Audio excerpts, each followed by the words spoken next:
A falsa testemunha não ficará impune, e o que profere mentiras perecerá. Ao tolo não fica bem viver no luxo, quanto menos ao escravo dominar os príncipes.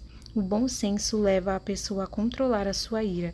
A sua glória é perdoar as ofensas. A indignação do rei é como o rugido do leão, mas a sua bondade é como o orvalho sobre a relva.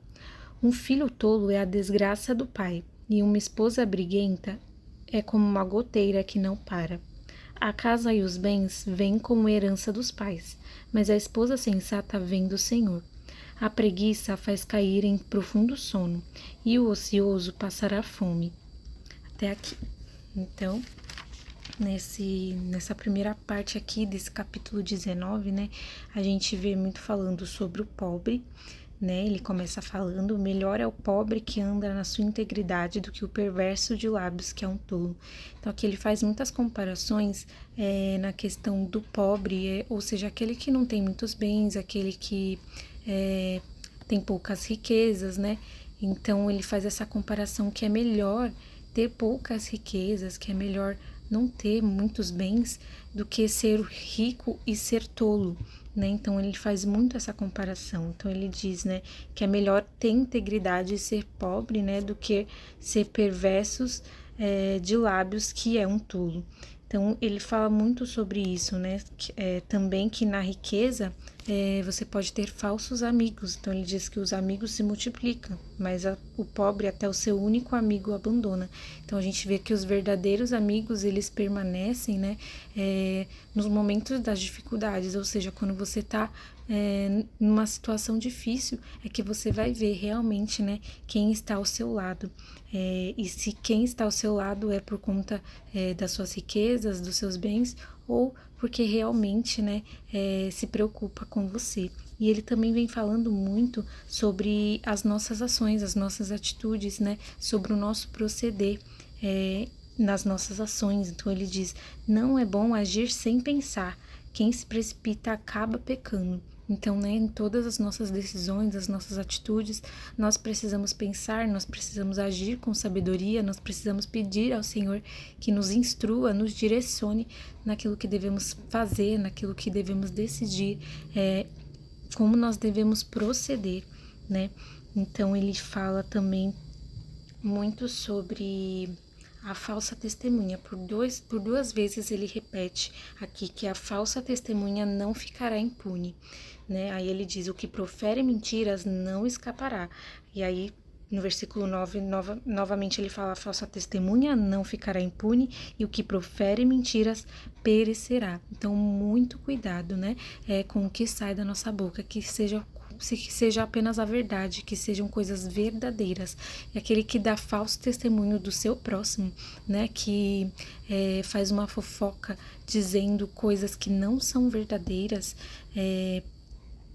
que difama, né, outras pessoas, deve tomar muito cuidado, né, porque não ficará impune e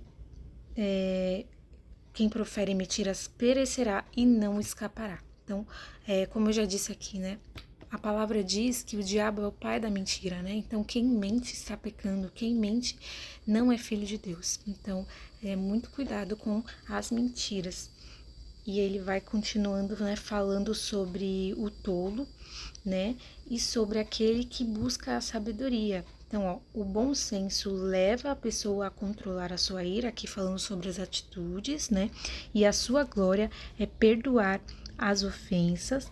Ele diz aqui no versículo, fala sobre aquele que, aqui, no versículo 8, quem adquire sabedoria ama a sua alma, e o que conserva o entendimento acha o bem. Então, a importância de nós adquirirmos a sabedoria, falei, né, sobre a diferença de que a sabedoria, o entendimento, o conhecimento nós adquirimos, e a sabedoria, né, nós procuramos saber, né, nós praticamos, nós aplicamos, né, o conhecimento, o entendimento através da sabedoria. E aí ele fala novamente aqui no versículo 11 sobre a questão de nós procedermos nas nossas atitudes com sabedoria. Então, aquele que tem um bom senso controla os seus sentimentos, controla a sua ira, controla, né? Tem um autocontrole, né? Que é um fruto do Espírito, né? Que é a longanimidade, que é o domínio próprio. Então, a sabedoria nos ajudará a produzir esses frutos, né? Esse fruto do Espírito. E aí, ele fala aqui, no versículo 13, que uma esposa briguenta é como a goteira que não para, ou seja, é chata, né? É insistente, vai pingando ali, quando a goteira ela pinga, tem uma hora que aquele balde, ele enche, ele transborda. Então, assim, acontece com a esposa briguenta, né? Então, tem uma hora que de tanta chatice, de tanta insistência ali, uma hora vai transbordar ali aquele ambiente e não vai ser legal o resultado disso, né? E ele diz aqui que a preguiça faz cair em sono profundo e o ocioso passar a fome. Então, nós precisamos agir com sabedoria, né? E sermos dedicados naquilo que fazemos, sem preguiça, né? Então, que nós possamos acatar essas palavras na nossa vida e realmente produzir esse fruto do Espírito. E a sabedoria, ela nos ajuda, ela nos direciona para esse caminho onde esse fruto do Espírito, ele é produzido nas nossas vidas e que nós possamos exalar o bom perfume de Cristo, né? Que nós possamos ser pessoas verdadeiras, pessoas honestas e pedir sempre a orientação e a direção do Senhor sobre tudo que nós fizermos, sobre as nossas atitudes, sobre as nossas emoções, os nossos sentimentos, né? As nossas decisões, amém? Em nome do Senhor Jesus.